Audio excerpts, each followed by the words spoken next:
The restaurant carried the kind of quiet that money buys. Not silence, but control. Every sound was measured, the clink of crystal, the soft glide of leather shoes over polished wood, the muted laughter that never rose too high. Light pooled warmly over white tablecloths, turning silverware into small mirrors. The air smelled of seared meat, butter, and restraint. He stepped inside without ceremony. No entourage followed him. No one rushed to greet him. That was intentional. He wore a simple gray jacket, clean but unremarkable, the kind of clothing that let a man pass through rooms unnoticed. His posture was relaxed, his face unreadable. He looked like any other tired professional ending a long day with a decent meal. The host glanced up, eyes flicking briefly over him before returning to the reservation list. A pause, just long enough to register disappointment, then a polite smile. "One, sir?" "Yes." He was led past tables where expensive watches rested openly on wrists, where wine was discussed with authority, where people leaned back in their chairs as if the world owed them comfort. He was seated near the window, not the best table, not the worst. Exactly where someone like him belonged, according to the unspoken rules. He sat down, hands folded loosely, and waited. Across the room, she was already moving. Her steps were efficient, almost silent, her balance precise from years of navigating tight spaces and heavy trays. The uniform fit her well but showed signs of age, slight fading at the seams, fabric softened by countless washes. Her hair was pulled back neatly. Her face held a calm neutrality that had been carefully learned. She noticed him the moment he sat. Not because he was loud. Not because he demanded attention. Because he didn't. There was something about the way he looked around, not searching, not impressed, but observing. His eyes took in the spacing between tables, the pace of service, the expressions of the staff when they thought no one was watching. She had seen that look before. When she approached his table, her expression remained professional. Warm enough to be polite. Distant enough to be safe. "Good evening. Can I get you started with something to drink?" "Still water," he said. His voice was calm, steady. "No lemon." Her pen hovered, then stopped. She nodded once. "Of course." She waited a beat, then asked, "Are you ready to order?" "Yes." He didn't open the menu again. "Ribeye. Medium rare. Simple sides. No substitutions. No performance."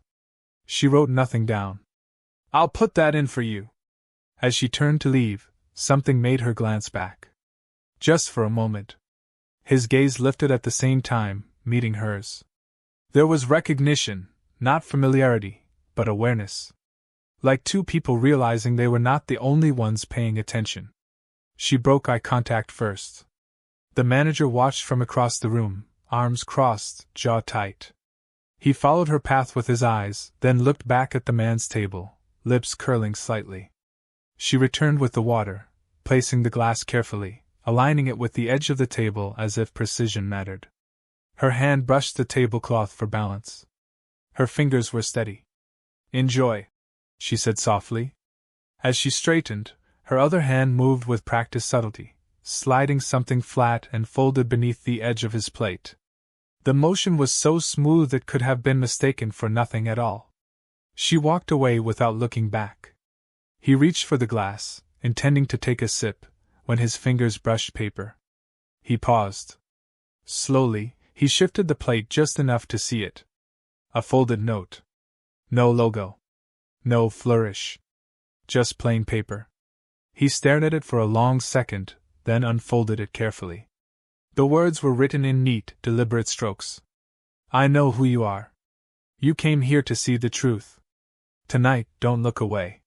His chest tightened. He looked up instinctively, scanning the room. She was already halfway across it, carrying a tray, her posture unchanged. No one else seemed to notice anything out of the ordinary. He folded the note and placed it beside his plate, untouched. Service slowed. Other tables were checked on twice before anyone returned to him.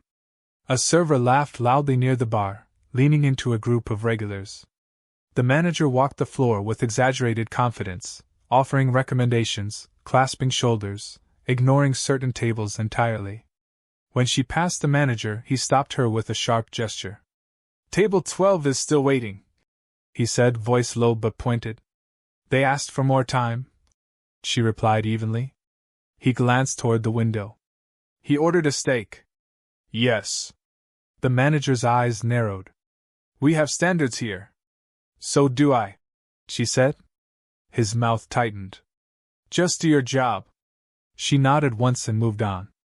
The man watched the exchange without turning his head. He didn't need to. He could hear the shift in tone, feel the tension ripple through the air.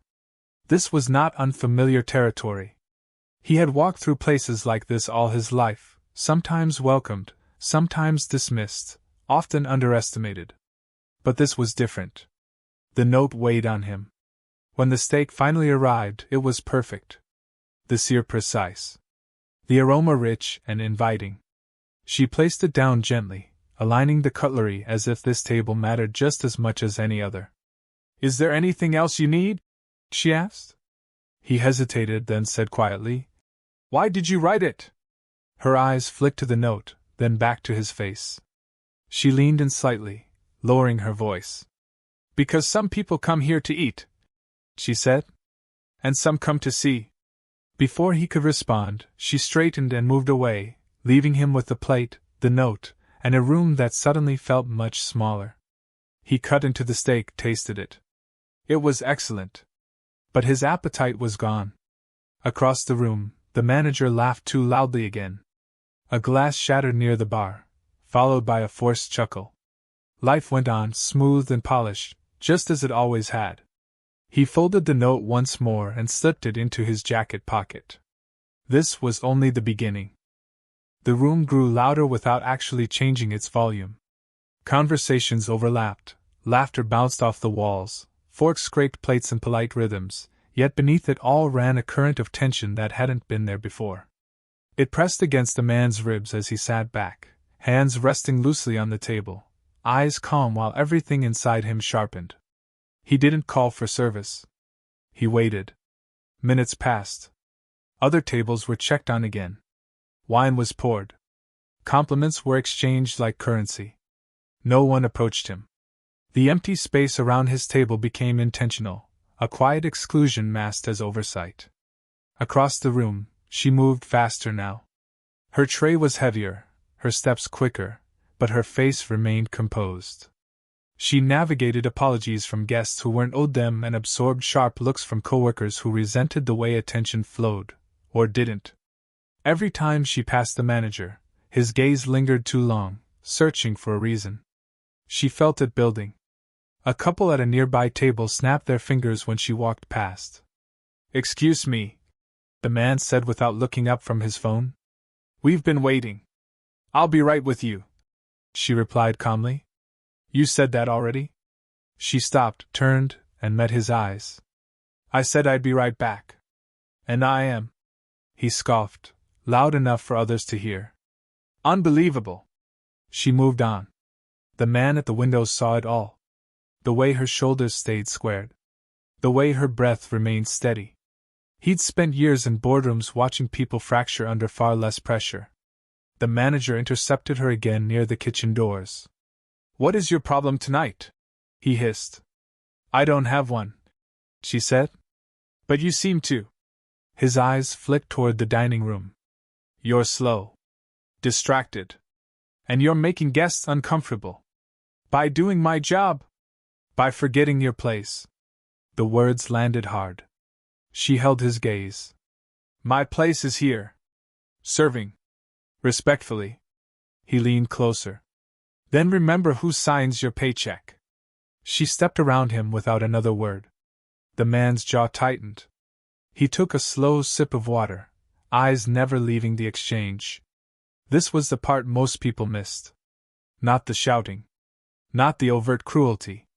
But the small, sanctioned humiliations that piled up until silence felt safer than dignity.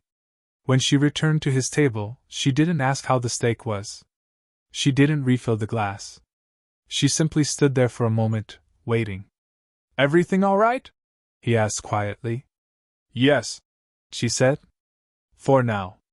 The manager noticed and started toward them, irritation etched into every step. Guests nearby sensed something was off. Conversations dipped. Heads turned. Is there an issue here? The manager asked, voice tight with false courtesy. No, the man replied evenly. Just good service. The manager smiled thinly. We pride ourselves on excellence. So I've heard. The waitress glanced between them, then took a breath. I'll bring the check when you're ready. As she turned to leave, the manager grabbed her arm. Not hard. Not violently. Just enough. Don't walk away from me, he said under his breath. The room froze. She stopped, slowly turning to face him. Her eyes were steady, but something deeper had surfaced now, resolve sharpened by long memory. Let go, she said. A few guests shifted uncomfortably. Someone cleared their throat. No one intervened. The man stood. The scrape of his chair cut through the noise like a blade. The manager looked at him, annoyed. Sir, please sit. This doesn't concern. It does, the man said calmly. The manager released her arm and straightened, forcing a laugh. Of course. Apologies. Misunderstanding. The waitress stepped back, smoothing her sleeve. She didn't look at the man. She didn't thank him. She simply nodded once and walked away. The man remained standing. I think I'll have dessert, he said. The manager blinked. Dessert? Yes. A beat passed. Of course, the manager said. On the house. Why? Because we value our guests. The man tilted his head slightly. All of them? The manager's smile faltered. Naturally. Dessert arrived quickly. Too quickly. The manager hovered nearby, overcompensating now, offering smiles that didn't reach his eyes. The waitress did not return. Instead, another server approached, avoiding eye contact. Your server has been reassigned, she said stiffly. The man nodded. I see. Across the room, the waitress stood near the kitchen, arms crossed loosely, listening as the manager spoke in hushed, angry tones. Her expression didn't change, but her jaw tightened. This was the cost. The man paid the bill in cash, folding the receipt carefully. He remained seated long after the table was cleared, watching the room like a chessboard mid-game. Eventually she emerged again, carrying nothing, her shift clearly altered. As she passed his table, she slowed. He spoke quietly, without looking at her. You knew this might happen? Yes. Why do it anyway? She stopped. For a moment, the room seemed to fall away. Because if I don't, she said softly, nothing ever changes. Their eyes met. The manager noticed. What's going on here? He snapped, louder than necessary. The man stood again, this time with purpose. I think, he said evenly, it's time we talked. The room leaned in without realizing it. And the note in his pocket felt heavier than ever. The moment stretched longer than it should have. Conversation stalled mid-sentence. A spoon hovered above a cup. Someone's phone buzzed and was quickly silenced. The man stood still, hands relaxed at his sides, his presence suddenly commanding the space without effort. He didn't raise his voice. He didn't need to. The manager recovered first. Sir, he said, forcing a smile that trembled at the edges. If there's a concern, we can discuss it privately. Private conversations are how problems survive, the man replied. I prefer the light. A ripple of discomfort moved through the room. Chairs shifted. Eyes followed. The manager glanced around, calculating how much could be said without risking appearances, how much control he still had. The waitress stood near the kitchen entrance, shoulders squared.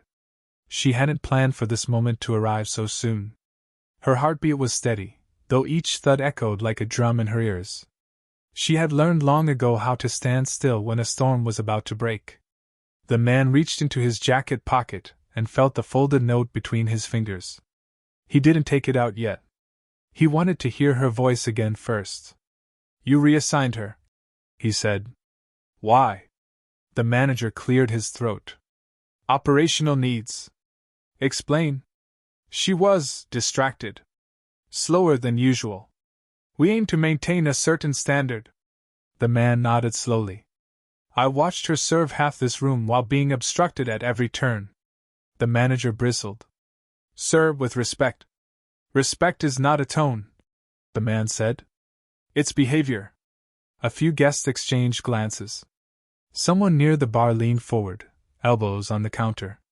The waitress took a step closer, then stopped. The man turned slightly toward her, not inviting her to speak, simply making space for it. That was all she needed. You reassigned me because I spoke, she said calmly. The manager's head snapped toward her. I told you to stay in the back. She didn't look at him. You told me to remember my place. A sharp inhale passed through the room. The man's gaze sharpened. Is that accurate? The manager's mouth opened, then closed. That's not what I meant. What did you mean? The man asked. Silence pressed down hard now. The waitress continued, her voice steady, measured. I've worked here 3 years. I know the menu better than anyone. I know the regulars' preferences, allergies, anniversaries. I train new staff. But none of that mattered tonight. Why tonight? The man asked. She looked at him then. Really looked. Because you didn't look like someone who could complain. A murmur rippled across the dining room. The man reached into his pocket and unfolded the note, holding it between 2 fingers. Then tell me, he said quietly, why you wrote this. The manager's eyes widened. You wrote him a note? She nodded. Yes. Why? She didn't hesitate. Because I recognized him. The room seemed to tilt. The man felt the shift before anyone else did. Recognition. Surprise. Then disbelief. From where? He asked. From interviews, she said. From town halls. From the screens in the break room when the sound is off but the captions still run. The manager laughed, sharp and incredulous. That's ridiculous. Is it? The man asked. She took a breath. You talk about values. About dignity. About accountability. You say leadership isn't about power but responsibility. The man's jaw tightened. He remembered those words. He had meant them when he said them. I wanted to know, she continued, if they were real when no one knew who you were. A heavy silence settled. The manager took a step back. This is inappropriate. You can't just accuse. Accuse? The man repeated. She described behavior I witnessed. The manager's voice rose. Sir, with all due respect, you're one guest. You don't see how things actually work here. The man smiled then, not with humor, but with clarity. That's exactly why I came. He reached into his jacket again, and this time withdrew a simple card, placing it on the table. No flourish. No announcement. The manager glanced at it. Color drained from his face. The room seemed to inhale as one. The man spoke softly. I don't need introductions. A chair scraped loudly somewhere behind them. Someone whispered. Someone else covered their mouth. The manager's posture collapsed inward, bravado draining away like air from a punctured tire. I didn't realize. That, the man said, is the point. He turned to the waitress. You could have stayed silent. Yes, she replied. That would have been easier. You risked your job. Yes.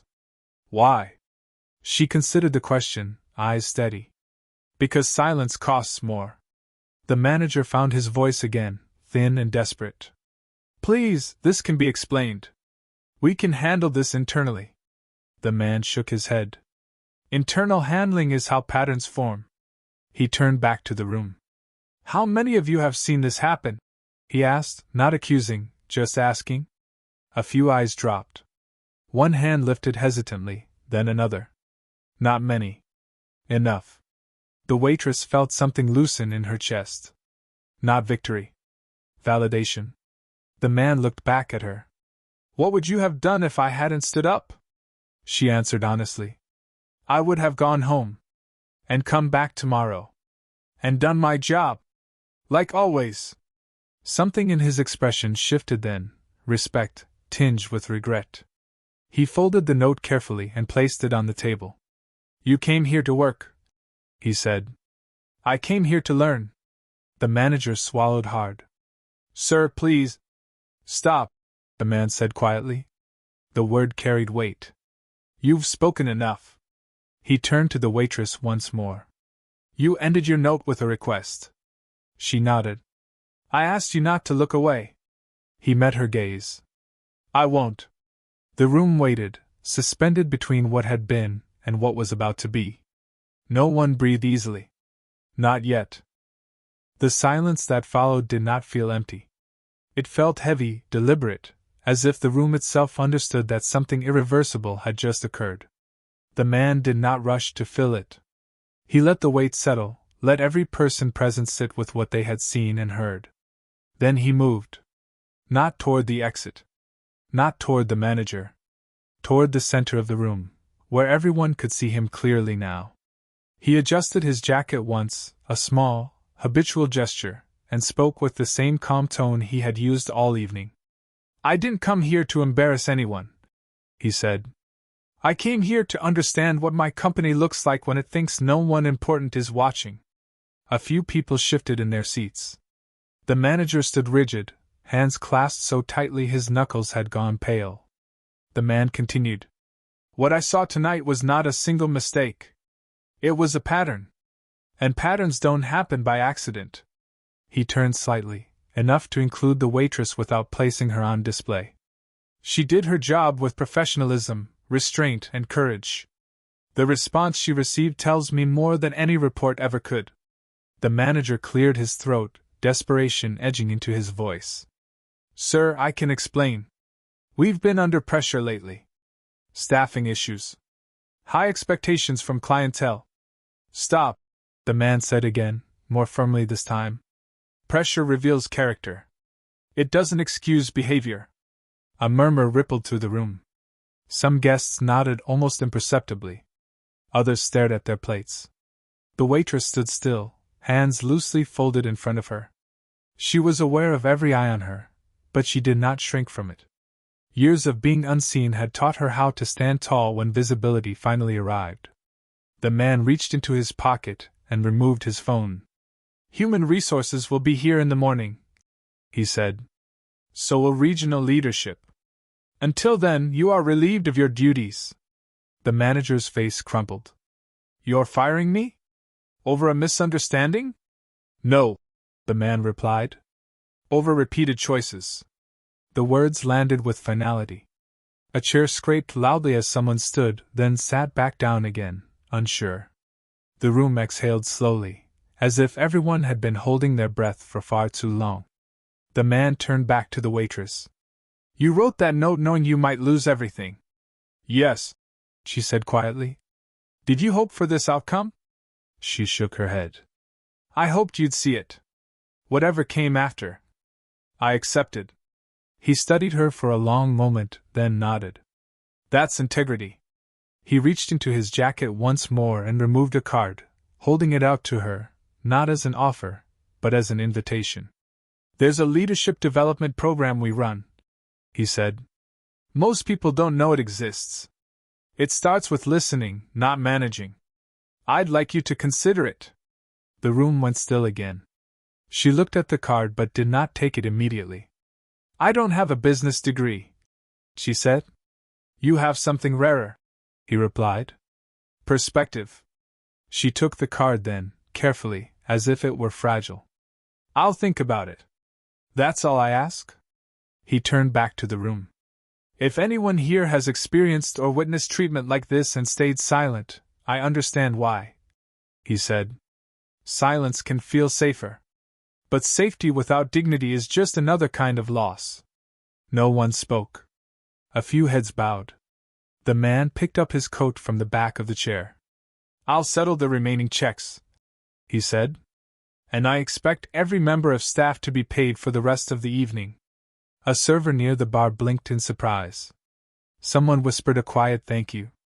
As he walked toward the exit, the room parted instinctively. Not out of fear, but respect. He stopped once more near the door and looked back. The waitress met his gaze. He tapped his pocket lightly. "I'll keep the note," he said. "It's a reminder." She nodded. "That's why I wrote it." He smiled then, genuinely this time. "You didn't just leave me speechless," he said softly. "You reminded me why words matter only when someone is brave enough to test them." He stepped outside into the cool night air. The door closed behind him with a soft, final click. Inside, the room felt different. Not fixed. Not healed. But awake. The waitress remained where she was for a moment longer, letting the adrenaline drain from her limbs. A coworker approached hesitantly, then another. No one knew exactly what to say, so they didn't try too hard. Sometimes presence was enough. She looked down at the card in her hand, then at the dining room that had once felt so small. It didn't feel like victory. It felt like possibility, earned, not given. She folded the card and slipped it into her pocket, just as he had done with the note. And for the first time in a long while, she walked out at the end of her shift knowing that being seen had changed everything.